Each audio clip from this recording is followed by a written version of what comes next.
ఆదికాండం 5వ అధ్యాయం యొక్క సారాంశం. ఆదికాండం 5వ అధ్యాయం ముఖ్యంగా ఆదాము నుండి నోవాహు వరకు ఉన్న వంశావళిని తెలియచేస్తుంది. దైవ స్వరూపం. దేవుడు నరులను తన పోలికలోనే సృష్టించాడని, వారిని ఆశీర్వదించి వారికి నరులు అని పేరు పెట్టాడని ఈ అధ్యాయం గుర్తు చేస్తుంది. సుదీర్ఘ ఆయుష్. ఈ కాలంలోని ప్రజలు వందల సంవత్సరాలు, ఉదాహరణకు మెతూషెల 969 సంవత్సరాలు జీవించారని వివరించబడింది. ప్రతి ఒక్కరి జీవితం అతడు బ్రతికి మృతి పొందెను అనే మాటలతో ముగుస్తుంది.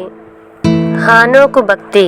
హానోకు దేవునితో నడిచాడని, అతడు మరణాన్ని చూడకుండానే దేవుడు అతనిని తీసుకుపోయాడని ప్రత్యేకంగా చెప్పబడింది. నోవాహు జననం. ఈ వంశావళి నోవాహు మరియు అతని 3 కుమారులైన షేము, హాము, యాఫేతులతో ముగిస్తుంది. శాపగ్రస్తమైన భూమిపై నోవాహు తమకు నెమ్మది కలిగిస్తాడని అతని తండ్రి లెమెకు ప్రవచిస్తాడు. శాస్త్ర సాంకేతిక ఆయుష్కాలం. ప్రళయానికి ముందు మనుషుల జీవన కాలం చాలా ఎక్కువ.